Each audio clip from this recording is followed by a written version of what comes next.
Get me Will Trent. ABC Tuesday. I don't even know where he is. Will Trent is back. You thought you could hide forever? Time to come home. The series that's being called one of the best network procedurals. We're going to solve this case. Featuring new cast member Gina Rodriguez. I'm a prosecutor. We deal in truth and facts. Maybe everybody should try that, huh? Will Trent, the 2-part season premiere, begins Tuesday on ABC and stream on Hulu. Nothing brings us together like Eggland's best eggs. Always so fresh and delicious, plus superior nutrition like 6 times more vitamin D, 10 times more vitamin E, and 25% less saturated fat compared to ordinary eggs. For us, it's eggs any style, as long as they're the best. Eggland's Best. Better taste, better nutrition, better eggs. Visit egglandsbest.com to learn more. You can support this podcast at patreon.com/partnersincrimemedia. I'm Rebecca Lavoie, and this is Crime Writers On.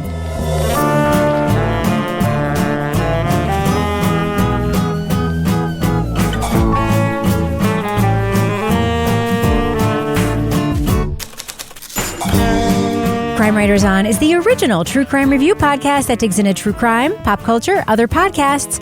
And on this episode, a Scotland Yard detective returns to her native Jamaica to confront her past and solve a missing persons case. We'll talk about the HBO crime series, Get Millie Black.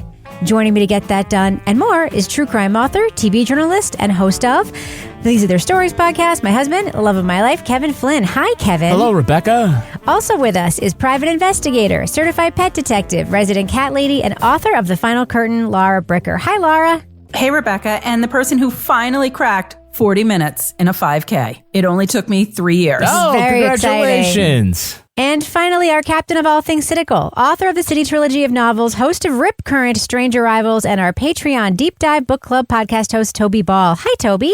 Hello, Rebecca. So, Kevin, this is Monday's program. It is. What excellent content is coming up on Thursday's show? On Thursday, we're going to be talking about the podcast The Unborn. Rockabye Baby.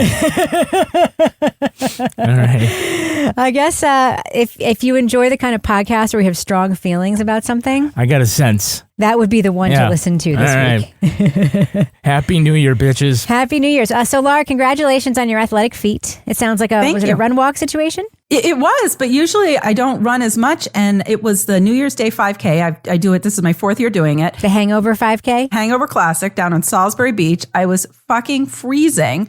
My friend who usually goes with me she was sick and couldn't go. And I got out there and I'm like, I'm just going to fucking run.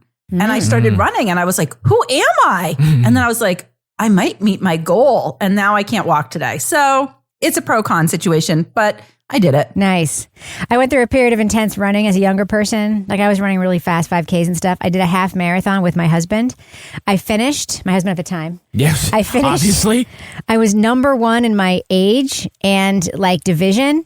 And it turned out I had missed a turn and like lopped a whole like mile and a half off the race. Oh my God. Oh my God. Did you give back the trophy? They didn't. They could tell that I missed the turn. Apparently a lot of people did.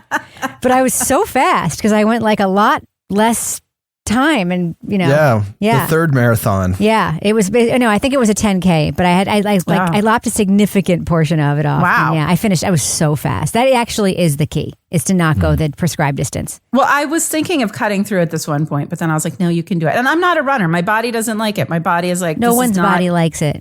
I'm like, your hips are angry. Your back is angry. Your shins are angry. But why are we doing this? Because they give us pizza and beer at the end. I know. I mean, real runners Hey, there's will another tell way you. to get pizza and beer, by the way. Exactly. Just getting it. It's getting it. You're an adult. You can just have it whenever you want. I know, but now I paid like $45 to get 2 slices of pizza and a beer. Nice. Nice. All right. Well, should we talk about the thing we're talking about? Let's talk about the thing we're talking about. All right. Let's go ahead and drop that first clip. Leading off. This is just another story about Jamaica. It won't add up. It won't make sense. But like every story about this country, this is a ghost story. After she quits Scotland Yard, Detective Millie Black takes a post in her native Jamaica to confront her troubled past. She tries to reconnect with Hibiscus, the sibling who for years she thought was dead, but is now living on the margins as a trans sex worker. None of reason to set foot back in that house. Plus, I have to reach somewhere with my sisters tonight. I am your sister. And the gully is not safe. A trans woman was jumped and raped just up the way from you 2 weeks ago. I survived all these years just fine without you, Millie Jean. Millie works the case of a missing child who may be connected to a powerful family. The investigation takes a turn when a British detective turns up in Kingston with an interest in a lead suspect. It's not the 1950s, love. We don't just bend over anymore. Some cases are more important than others. You know that. Freddie's going to be testifying in the UK What you against mean is what a white criminal knows is more important than the life of a black boy. Tamara Lawrence and Joe Dempsie star in the HBO original Get Millie Black. The crime thriller follows the detective haunted by unsolved cases and unresolved trauma as she navigates the gritty parts of Jamaica tourists don't see. Spoiler alert, we're going to be talking about plot points from Get Millie Black. So if you want to remain spoiler-free, go to the estimated time code in our show notes for our thumbs up or thumbs down reviews. So Tubby, the beginning of this series starts us with like some exposition, right? And we see Millie Black kind of hear through her dialogue, setting up the premise for the series. We find out where we are. We see the scenery. We get a bomb-ass theme song. What did you think of this setup for Get Millie Black? I thought it was good. I mean, I thought the whole first episode was really strong. When Daddy took off, the girl and the boy filled that empty space with songs, with magic, and with secrets. The mama, she filled her emptiness with rage. I mean, it's got a very, different look. Like the color palette they use is sort of washed out. I'm sure they're going for like sun bleached. I've never been to Jamaica, but it seems like what they're giving you is the Jamaica that you don't see when you go to an all-inclusive somewhere. And I thought it set up a lot of interesting themes about wealth and race and gender, like right off the bat. And it also has enough sort of narrative threads that are already in place by the end of the first episode that I was really looking forward to the rest of it. And the dialogue through the whole thing, it was written by Marlon James, who wrote History of Seven Killings. I think it's his most famous book, which is about an assassination attempt on Bob Marley. And it's like a zillion pages long, and I read about half of it. But he's like an excellent writer. But anyway, after the first 45 minutes, I was stoked. Yeah. So, Kevin, we also find out at the beginning that we're going to be getting subtitles for the dialogue, even though much of the show is in English. What did you think of that choice and the setup for the series? Well, just to piggyback on what Toby said, I agree. It has a very distinctive look. You might want to call it like Caribbean noir, Caribbean Gothic. It's just another great way to take a familiar setting, kind of turn it on its head, give it some danger, give it a really distinctive look. Sort of the feeling of poverty, is seen like throughout most locations. So there's an authenticity about like the whole aesthetic. But the point about the subtitling, the captioning, I really salute them for doing this. Now I can really appreciate being able to read the dialect, not just because it sort of like helps with comprehension that otherwise you might miss some nuance or like some phrases go by quick, but it also gives me an appreciation for how they use the words in the dialect, right. how the phrases are constructed. By the way, also do this with Dairy Girls. Sometimes it just comes so quickly, and so they don't have to sort of like, for lack of a better term, slow it down and tone it down for an American audience or a British audience or something like that. Just go with it, and it really keeps the authenticity of the Jamaican characters, and I'm glad that they do it for everything. So they're not making these decisions like, the audience is going to understand what the white guy says, but not the, so they just keep it straightforward throughout the whole thing, and they can just let the characters be the characters. And and I learned a couple of what was the thing? There was a couple Rosclad and blood clot. Yep. Yeah, there's a couple of swears there that are great. So I think artistically, it was a great decision. I think it's a great decision, too, because Millie Black, the character, code switches quite a bit. Goes back and forth from her. A little bit, yeah. No, a lot. Depending on who she's talking to, she goes back and forth from her childhood, very, very deep Jamaican accent to a sort of combination accent between her Jamaican accent and her British accent to a straight British accent, depending on, who she's addressing. And I just think that's a very clever way to bridge them, because you get used to watching the subtitles the whole series, and then they become just sort of part of the thread of it. So Millie Black as a character, Laura, I found very intriguing on multiple levels. What did you think about the setup that we get for Millie? I mean, she's obviously left her, for lack of a better word, like more mainstream big city job in London and move back to her hometown of Kingston to be a cop there. Yeah. So, at first blush, I'm like, oh, this is a familiar setup. We have the detective who left home because they had a troubled childhood, an abusive childhood, and they go make it on their own somewhere else. They're obsessed with police work. And then they return to the place they grew up to solve a crime and maybe put some of their past demons to rest in their own personal history. And I'm like, oh, here we go again. Little Mayor of Easttowny, right? Yep. And True Detective. But, Millie is a character for me that I found her frustrating at times. She's kind of a little bit blunt at times. She doesn't necessarily do what her superiors want her to do and goes out and does her own sort of detective work. Freddie was mixed up in human trafficking. He'd say anything to save his skin. Hoping Maid Senate take that shot. You're taking the word of a known criminal over Met Superintendent? Black, your judgment is so off. No wonder everyone questioning mine. Bring Janet in now. It's definitely got a darker vibe, kind of like Unhappy Valley. And, this is not the typical detective, though, once we get into it, that we've seen before. I think this particular character takes on a lot of societal issues through her character in the way that she responds to other characters in the show as well. Yeah. I mean, one of the things that's important to note, Toby, is that there's a lot of themes of queerness in the show. I mean, Millie's partner is gay, is living a closeted life with his partner, who also works for the police. And then, of course, we have Millie's sister, who's trans, who we first meet when she was Millie's brother when they were little kids. We see in a flashback.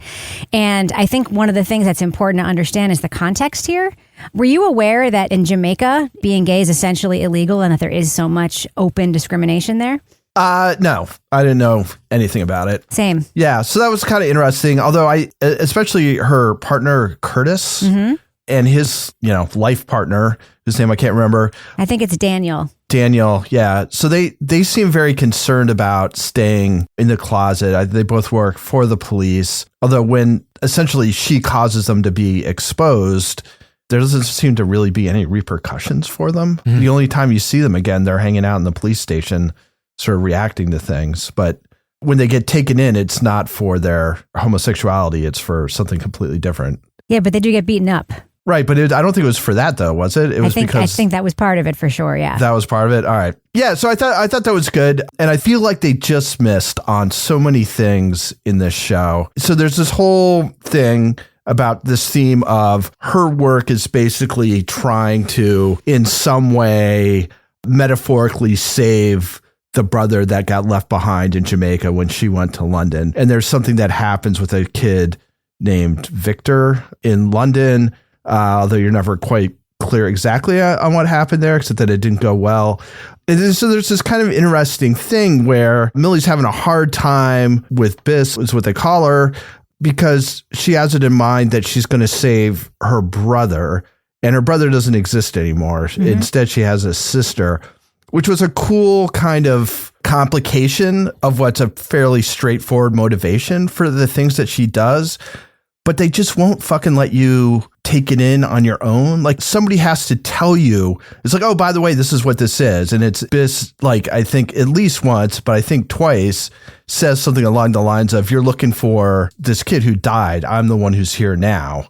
And it's just like, people understand this. Like, you don't have to, like, when you start having to state these themes, it feels to me like you don't trust your audience to kind of pick up on things. And I thought that undermined a lot of stuff that ended up happening in this show.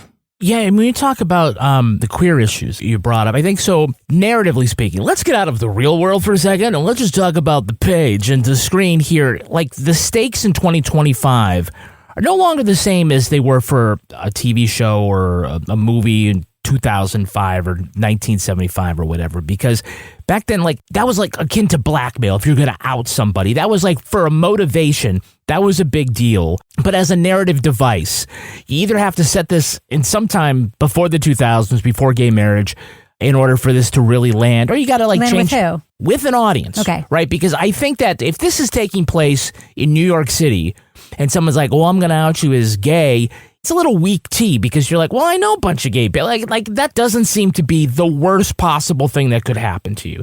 Unless you take this story and you move it to 1950 or you move it to the deep south or someplace where this is really, really bad. And so this happening in Jamaica, I think, does set the stakes, even though it's 2025 and you can live as an openly gay person in the United States. It's really bad here. And they certainly said that. We understand like the real danger, not just to Curtis and his partner, but really also to Biss living in the gully, which apparently the gully is a real place. Yeah. And that is where the sex workers and other people living marginalized lives, that's where they live. Because for Curtis, I found otherwise he was kind of a dull character, but the final episode in which we understand a little more about his closeted life and how important it was dangerous for him to be outed, like that was powerful for me. And I think that I only bring it up because, again, it's like if you put it someplace else, it doesn't have the same impact as it does as having here in Jamaica, which is, I think, the point I'm trying to make. See, I think Curtis was a dull character on purpose because he made himself dull, which is the thing that we learn, right? Okay, yeah, we learn in the end that he's like made himself dull on purpose, right? And then we have, on the other hand, we have Hibiscus, who's not dull. Hibiscus's friends are not dull, but those scenes are brutal to watch in many ways, Laura, because they're literally living in a sewer. It's like a water runoff area. Apparently, there's a documentary about trans people, women in particular, living in the gully in Jamaica that I actually really want to watch now after watching this. But there were some very harrowing scenes in the series, right? Yeah, it was definitely, it's like you are being like, this is the only place you're allowed to live is in this gully place because you are so marginalized in this culture. And like what Kevin was saying, like I did not realize that about Jamaica until I started watching the show, and I was like, oh. And so you see, there's one scene where you actually see Hibiscus doing a trick. And that's pretty graphic because you see like a facial expression and you're like, yeah, this is what this person is doing to survive. And then there's the scene where she and another one of her friends from the gully are chased and they're trying to outrun those guys that are basically coming to kick the shit out of them. And that was a really harrowing scene to watch. Just the suspense of, Hibiscus getting away and hiding, but like listening as her friend is getting just absolutely brutalized by these guys that are attacking her because of her identity. I think that part of this show was one of the things I think they did well, like effectively showing what it is like if you're a trans person living in Jamaica, and that there are still this level of hate crimes in this area. But that gully area was terrifying and just really sad. Right, but it felt safe and familiar to Hibiscus, which was interesting. I also thought it was interesting that Millie Black's super hot boyfriend, he basically ran a gay bar. And so there is this like clash of like, what can one be? What can't one be? What level of openness can one have? What can't they have? And it's very clear that it's just not great. But you know what is great, Kevin? Are you going to say our Patreon? Joining us on Patreon. Oh my goodness. Very good, Rebecca. Thank you, everyone. If you join us on Patreon, and that address is section now. Patreon.com/Partners in Crime Media. You get all sorts of great stuff. Join us at the leading off level. You get exclusive podcasts. Guys, we've exceeded our 700th exclusive podcast on Patreon. They include the Crime Writers on After Show. You ready for this week's After Show? Yeah. We're going to talk about New Year's resolutions, but not our personal resolutions, not about losing weight. We're going to talk about some podcast resolutions. And I'll go first so you get the idea. But you got to tune in. You also can hear things like Toby Ball's Deep Dive Book Club podcast. Toby recently did a discussion on A Thread of Violence, which was the name of the book. And this was about sewing. Yes. Yes. It's about needlepoint and the loves and lives of the people who do it. It's actually about a Irish guy who's sort of at the end of the line of his aristocratic family, and this sort of 48 hours of madness where he just goes on this like criminal rampage, and sort of the fascination that this guy who's sort of a literary writer comes to have with this aristocrat. And it's like this very sort of inward facing true crime book, which we had many thoughts about. You also can listen to our advice podcast, Married with Podcasts. In the latest episode, we give advice to a listener who is struggling after she learns an old family secret. Really? Don't you remember that? I'll explain it to you later. Okay. Yeah, having to do with like perhaps a grandmother and an uncle and something like that. Okay. You also can get, if you go join us at the Bricker Scale, a bonus podcast. There's Laura Bricker's Leave It to Bricker podcast, and in the latest episode, Laura goes full cat lady at a cat show. In the mall. In the mall, where one has cat shows. Where one has cat shows, and in an old, what was once a clothing store, next to Bed Bath & Beyond or Bath & Body Works was a cat show. Oh. There was a lot happening there. And next to that was the church from somebody somewhere. Yeah. So if you want to find out more about what we've got going on, you should join us not only on Patreon, patreon.com/crimemedia, that you should get our free newsletter. Go to crimewriterson.com, sign up. Every Thursday you'll get a newsletter which tells a little more about our reviews. You get Crime of the Week, Pet of the Week, Post of the Week, Oh my and all God, sorts of that other good newsletter. stuff. We literally got an email from somebody a couple weeks ago who was saying, I didn't get my newsletter this week. What happened? And I'm like, nobody fucking misses it when they don't get a newsletter, except for Kevin's Crime Writers On newsletter. People miss it when they don't get it. It's wild. Just because I hit schedule doesn't mean it actually went. But, No, did you make a mistake? It was your fault? No, it was everybody else's fault. Oh, okay. So, anyway. Okay. Not yours. Never yours. Mine. Anyway, that's we'd love having you around as part of Crime Writers on Nation. And thus ends the business section. Wow, way to steal my thunder, Kevin. You stole my thunder, okay? That's true. That ends the business section. Should I fade that music out now? Yes. Get me Will Trent. ABC Tuesday. I don't even know where he is. Will Trent is back. You thought you could hide forever? Time to come home. The series that's being called one of the best network procedurals. We're going to solve this case. Featuring new cast member Gina Rodriguez. I'm a prosecutor. We deal in truth and facts. Maybe everybody should try that, huh? Will Trent, the 2-part season premiere, begins Tuesday on ABC and stream on Hulu. Meet Flip. She's one half of a flip-flop. That's me. Who got left behind at Celebration Key, Carnival's exclusive paradise in Grand Bahama. I chose to stay here. It really is paradise. So now, Flip spends her time lounging on the beach, swimming in the lagoon. And eating. The only thing more impressive than my appetite are all the dining options. Yeah, have you tried food service to your cabana? Ooh, yum. Flip, where'd she go? Book your cruise vacation to Carnival's Celebration Key, a paradise you'll want to lose yourself in. Ships registry, the Bahamas and Panama. So, Kevin, this show left you cold? Yeah, but the winter closed and Quince will never leave you cold. Nice. Did you not get what you wanted for Christmas? I got No, a I'm lot not asking of it. you. I'm not asking you. I'm talking to the listener. Oh, okay. Did you not get what you wanted for Christmas? They didn't. Nor did you not get what you wanted for your December birthday, where everybody just gives you a gift and says this is for both? What a ripoff, right? Lame. Super lame. All right, well, you know, Here's one shoe for your birthday, another shoe for Christmas. I like how that works. Yeah, one glove. Yeah, treat yourself to a little something without spending a fortune with Quince. So all Quince items are priced 50 to 80% less than similar brands because they partner directly with top factories and cut out the middleman. Oh, yeah. Passing the savings on to you. And of course, they use premium fabrics and finishes for that luxury feel in every piece. Rebecca, I know that you are the unofficial ambassador of Quince That's right. to the world. And I did some Christmas shopping there. Want to hear what I got? Yeah, tell us. I mean, about you it. saw.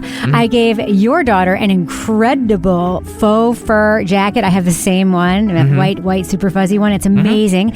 And I gave one of our kids a cashmere fisherman's sweater from Quince. It's so beautiful. That will definitely keep them warm. So treat yourself this winter without the luxury price tag. Go to quince.com/crime for 365-day returns plus free shipping on your order. That's QUINCE.com/crime to get free shipping and 365-day returns. Quince.com/crime.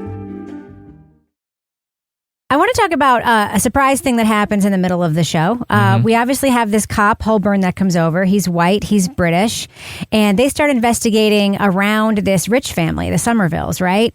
And they show up at their house and they're all fucking dead. That surprised anybody besides me that they just murdered the whole family in the series? Well, I think that's why it's a surprise twist. I was very surprised. That twist you saw coming. Really? I didn't. No.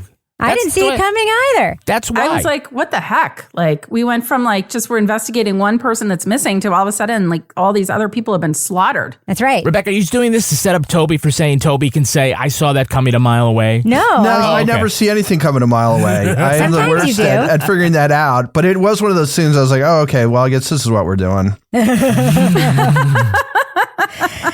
Even the cook. Yeah, and she was hiding underneath the counter or something. They killed everyone. They missed somebody. That's true. Yeah. That's true. Freddie, right? Yeah. The dad. Oh, well. Oh, yeah. Someone had to finish him off later. Well, yeah. let's talk about that turn because Luke, who comes over and is sort of co-copping with Millie, I mean, after Curtis gets shot, he doesn't die, by the way, in case anybody's worried. I thought he was going to die, but he didn't. She ends up having to partner with this guy, Luke, and he actually turns out to be a bad guy. This is Colburn, the British guy. Yes. Okay. Who's then later, like she thinks she kills him, and then later he gets hit by a car and actually dies. And she doesn't give a shit. She's like, just keep going. Shit. Where's his keys? She didn't like him anyway, right? So, Toby, what did you think about the character of Luke Colburn and like his pairing with Millie for that brief period where it seems like they actually are working together, and then what ends up happening? You know, I had kind of mixed feelings about him. Like I actually made a note and then I took it out before I put him in. But that he seems like he had so many reversals in the course of just a few episodes where it was like, is he a good guy? No, he's not a good guy. Well, actually, maybe he is. Nope. He's definitely a bad guy. Oh, he's back to being a good guy. Picking up a witness is a job for a subordinate, not super. But the case he's helping us with is important. Couldn't risk corruption in the local police force. My memory of the British police is you've never been short on corrupt coppers. So that's why you left Scotland Yard. Too clean for us.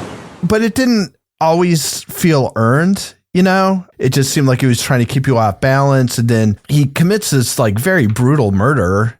And then like he's trying to put himself forward as being sympathetic. And it's one of those things where like, I guess you could look at him as being like this complicated guy who's neither good nor bad. And he's just sort of adjusting to circumstances or whatever. I guess my problem was it didn't feel like the circumstances were changing enough that he would have to keep changing like his kind of persona or the way he's interacting with people. It seemed as though he should have been a little more consistent because just like red flags should have been going up all over the place. And that was one of the things is that nobody really seems to understand this except for Millie, who it kind of undercuts herself by the first time she sees him. She's like, oh, you're going to come and colonize my case, which is a funny line. But then it's like, okay, well, you don't like him to begin with. So you're making it hard for anybody to take you seriously because you're just jumping on this guy immediately. Yeah, but she was right. I mean, she did ask her old partner in London to look him up, and he ends up, and the partner doesn't find anything, but he does end up being a dirty cop. So she's not wrong. He saves her from a burning building. But it's one of those sort of cry wolf things. I mean, it's not exactly that because she's not saying it about everybody, but based on zero evidence, you know, when she first sees him, because he's white and he's from London, she's like, oh, you know, you're coming to colonize my case. And then I think after that, like the superintendent or whoever the person is who's in charge, like it takes everything she says. I mean, she takes everything she says about anything with a grain of salt because, you know, she's not reliable. Yeah. She's completely unreliable about everything. Yeah, I was actually worried about Colburn showing up. I thought he was going to colonize the show, frankly. I thought it was going to become like a buddy cop of like, if it hadn't been for this white cop showing up, we wouldn't have been able to solve anything. Didn't turn out that way. He got stabbed and then flat Stanley'd. It was pretty incredible. And then he says like, I don't sweat. She's like, you don't sweat. And then from then on, the entire time, he's just sweating constantly in this like strangely filtered camera they're using. He just looks like he's constantly just got this complete sheen of sweat on him, no matter what's going on. Yeah, and Millie, by the way, never sweats, and she's wearing long sleeves the entire time when it's like 150 degrees out and they're eating nothing but super hot food. So, but he could eat that super hot jerk chicken. Yeah, he could. Yeah, he could. So, Laura, you have a note that you found Millie frustrating. Why is that? I think I found her frustrating because I just felt like part of me is like, we want to be rooting for this character. But I felt like the way that the character was drawn, they're trying to set her up in a way to make you see that she's independent and she's going to do her own thing and she's going to solve the case no matter what, even when the higher ups don't believe her. But then you see her just putting herself in like situation after situation that's risky in a way that makes you not have that confidence in her. And for me anyway, that desire to root for her, I'm just like, what the fuck are you doing? Like when she goes like undercover and then she's like, okay, now I'm going to like throw my phone away. And so I have no means of communication. I'm like, what the fuck are you doing? So part of me is like, okay, maybe that's good that I'm having that reaction to the character being frustrating. Maybe that's part of the character being drawn in a way that is like good character development. But I found it just inconsistent in the way that her character was presented in terms of me feeling like I could connect with the character. Like I didn't feel this sort of empathy or investment in her character as I would have hoped. What I thought was interesting was the parallels between her character and Janet, the young woman who goes missing. And you initially think the whole series is going to be about trying to find Janet, right? Yeah. And then Janet turns out to be really smart, really calculating, is a real people user, which we also learned that Millie is a real people user. She'll just, get people to give her what she wants and then kind of move on. And that's obviously sort of what Janet's up to as well. Poor Janet, though, of course, doesn't actually, we don't get to see what happens to her at the end either, because she ends up getting murdered by Colburn. So, Kevin, one of the framing devices of the story, Kevin, is this sort of inner monologue we get at the beginning of each episode where people sort of set up their own backstory and give you sort of a sense of their perspective. What did you think about that? Yeah, usually like the narrator is one character. So you get one point of view. And so the first person narrator does kind of shift here between these characters. And we don't usually see that. But I thought actually they use that extremely well because each of the characters, they're talking about themselves, but they're also addressing Millie. So they're building both characters at the same time. You come all the way back from London to save me, you say? I don't need saving. What I need is a big sister. The question is, you ever going really find me? Or are you still searching for a ghost? For me, I was able to pick up their motivations and their backstories very carefully and efficiently, and then we can move on. Yeah. So, Toby, the show really changes tonally when Millie goes on this undercover mission and goes to England. She's basically trying to follow the route of somebody who's going to be trafficked so that she can then take the case there. Of course, Holborn shows up there too, which is weird. But what did you think about the tonal shift between the show when it went from Jamaica over to London? I thought it was a disaster. I thought it went from being pretty interesting to kind of paint by numbers police procedural. As a matter of fact, a worse than paint by numbers because so much of it's like they'll find out a name and then Holborn will like whip out his phone and like do a database search on the police database and like, oh yeah, that guy. To me, the whole thing kind of just fell apart. There's a lot of her escaping without even needing to try from the clutches of human traffickers.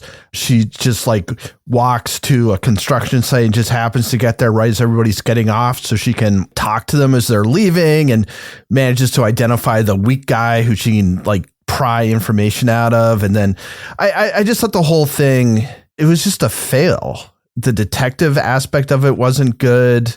I didn't find the resolution to be particularly satisfying. I felt like the whole thing to be narratively satisfying should have been taken care of in Jamaica. I realized they wanted to do this whole child trafficking thing, but the idea that you have to resolve this Jamaican problem by going to London and just being involved in this like really mini scenario was strange. And it just left a lot of the Jamaican plot lines sort of hanging that kind of get wrapped up in people kind of telling you it's like, oh yeah, we've cleaned up the bombers or whatever. So anyway, for a thing that started off that well, it felt like the ending was just a complete disaster to me. And it changed my opinion of the whole show and hence my rating at the end. I feel validated right now, Toby. Thank Why you. is that? Well, because by the time I got to the last episode, I just kind of checked out. I'm like, oh, I don't care about this anymore.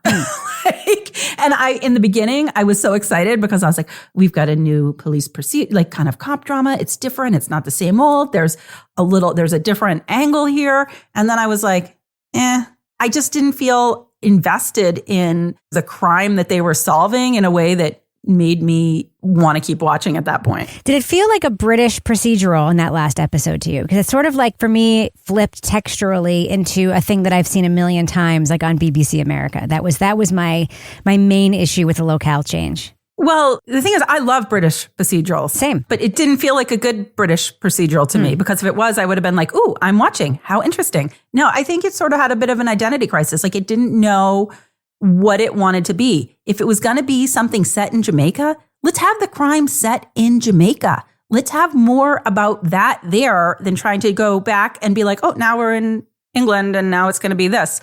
I think it can't be all things to all people. Well, I mean, we've long said, guys, endings are important. right? And so the final episode really felt out of place. I'm still, like, to this day, I'm still not 100% sure why going to London, like, she's in trouble. Like, she has to throw away the phone and, like, go so deep undercover to solve this crime that, like, now she's a criminal on the run. I didn't get that part of it. But what you see is when you take this character out of Jamaica, put her in a different setting, it makes you wonder how interesting is this character at all? Or how different is this character from the trope of the troubled cop who doesn't get along with their partner but is haunted by something that they have to solve? Because it also brings in all of a sudden bad guys that were not part of the other 4 episodes, right? Or are sort of vaguely there, but going to the nail salon and all this other crap. And just, anyway, I just felt like, yeah, that showed up for me like, yeah, you're not really landing the plane. Yeah, it's just like they go to a prison to interview somebody you've never heard of before. And then it's like his sister works at a nail salon, but is also murders people. And it's like, where the fuck is this coming from? I wouldn't say she works in the salon. Yeah, well, yeah. Fortunately, that Millie knows a guy who does fake IDs. Right. That she can just go see. Hi, remember he's a cop. I got to buy a fake ID from you. Yeah, she gets that. It just, all this stuff that was interesting and cool about like the first 3 or 4 episodes just gets thrown completely out the window. And suddenly it's like, it's not about any of these things about Jamaica that most of the show is about how wealth, race, sexual preference, all these things kind of play out into this investigation in her life. You go to England, it's like, oh, we got to find this kid before he gets sold to, whatever. And it just becomes like this lame procedural where they don't really do much detective work. They just walk around and people tell them things and they follow up on it. And it was like 2 different shows. Yeah. It was like there was like 2 different shows that they spliced together. Yeah. You mean the second one was Flat Stanley? Yes. Flat Stanley.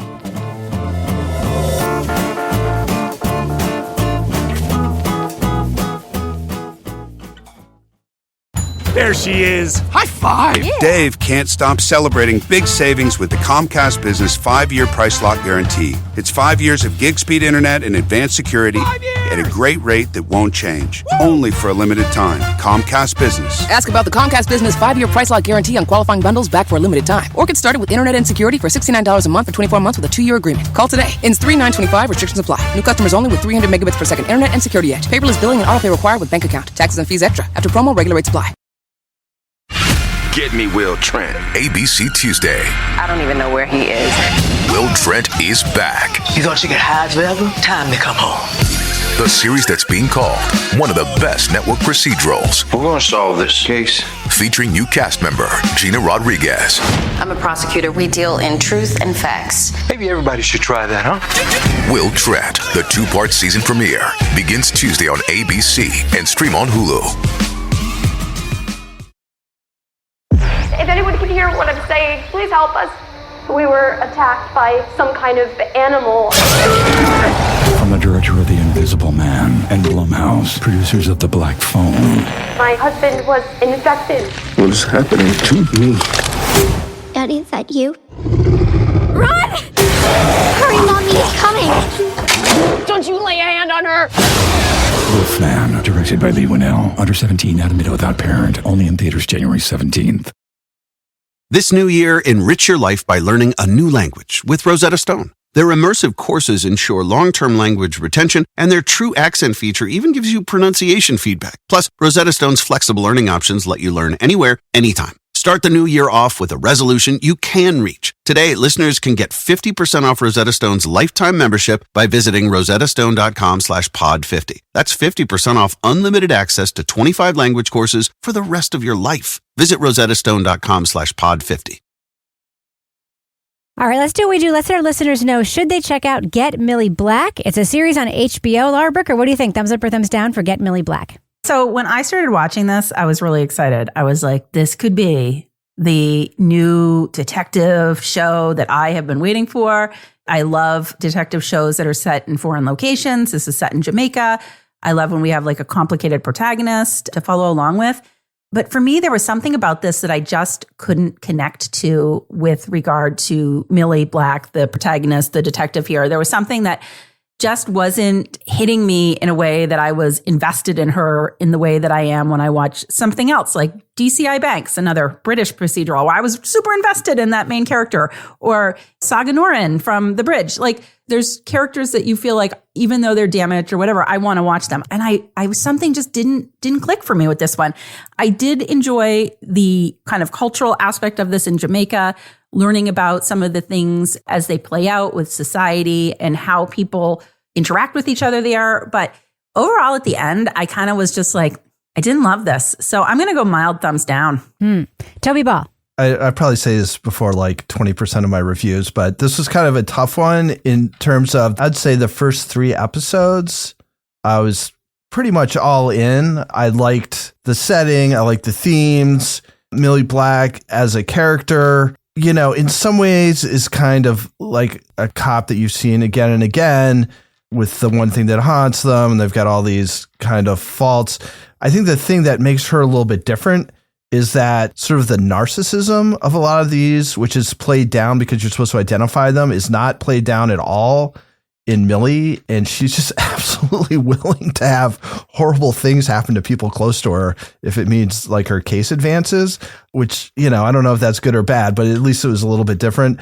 The show completely fall apart at the end. It was really disappointing. It would have been less disappointing if it had been like kind of meh and then fallen apart, but it was good. And then it fell apart. You know, I'm sort of in between mild thumbs down and thumbs sideways. I'll give it a thumb sideways. I think the best way to enjoy this is to watch like the first 3.5 or 4 episodes and then just go to Wikipedia and read like a quick summary of the final episode so you know what happens, because the final episode is so disappointing that it really ruins the whole thing. So anyway, I'm a thumb sideways.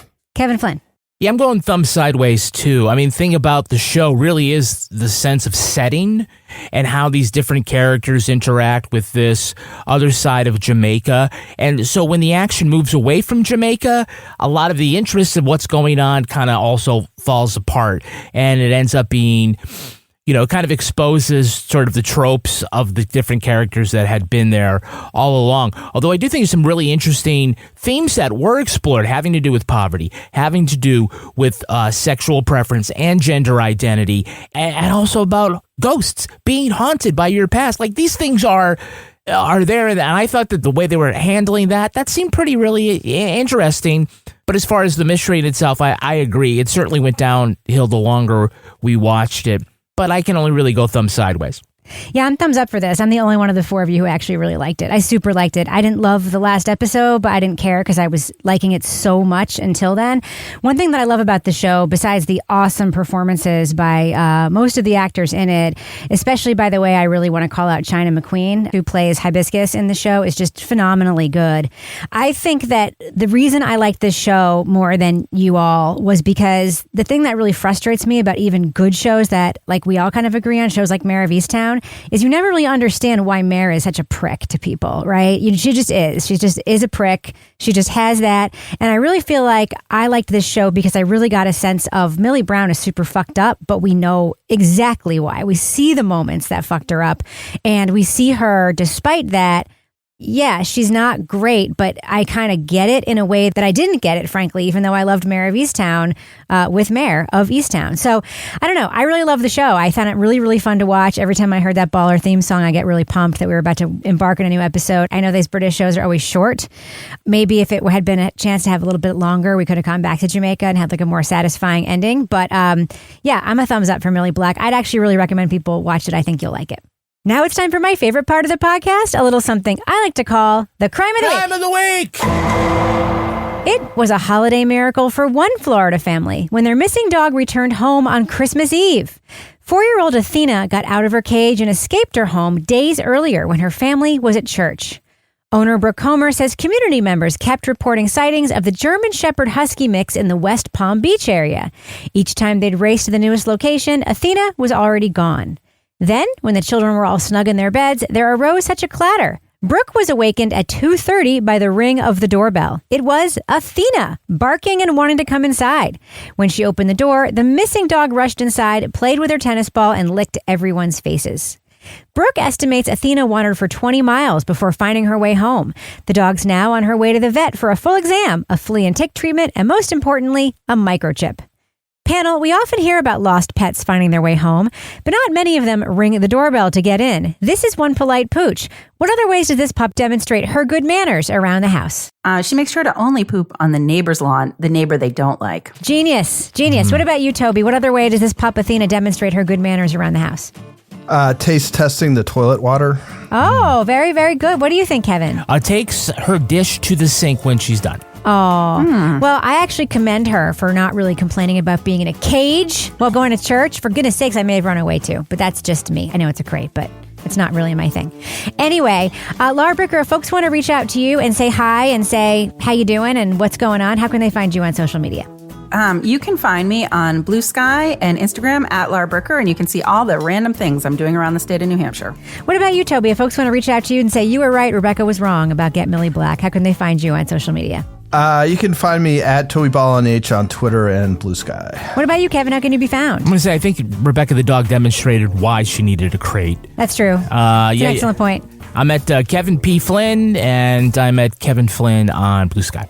If you want to follow me everywhere, you can find me at Reb Lavoie. I am on Blue Sky. I'm a little bit on Twitter, and I'm on Instagram. You can find us on Facebook, Instagram, X, YouTube, Blue Sky, and TikTok. Look for the handle Crime Writers On, except on Blue Sky. It's crimewriterson.com, right, Kevin? Yeah. And I encourage you to join our incredible community in our official Crime Writers on Facebook discussion group. Just find us on Facebook. There's a link on how to join the group. You answer 1 or 2 questions and we will let you in. Get episodes early and ad-free at patreon.com/partnersincrimemedia. You'll also get the Crime Writers on After Show, Married with Podcast, Laura Bricker's Leave It to Bricker podcast, and Toby Ball's Deep Dive Book Club podcast. Our theme song was composed and performed by Tyler Gibbons. Our editor is the terrific Livy Burdett. The EP of this show is Kevin. This show is recorded in Studio C, The Closet, in our New Hampshire basement, where everything we say is also, by the way, presented with subtitles. On behalf of all the crime writers, thanks so much for listening. We will catch you later. She's got a friend who's an expert in the dark web. It's like, oh yeah, the kid just got sold. And then you don't even know who they get, like, in the end. Like, I don't know about you, but they just look like a normal adoptive family who suddenly all these people with guns show up in their house. Well, no, they're about to go on a trip and take him to his buyer. Oh, is that what was going on? I thought those were the people who bought him. No, they were about to take him on a little trip. Well, they seem too nice to be criminals. That's true.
DSW's semi-annual sale is back, and it's bigger than ever. Save 50% on all clearance styles at your DSW store for a limited time. Plus, find even more great savings at DSW.com. Don't sleep on these seriously amazing deals. Score super low prices on sneakers, boots, and more for the entire family when you shop the DSW semi-annual sale. Save today at your DSW store or DSW.com. Exclusions apply.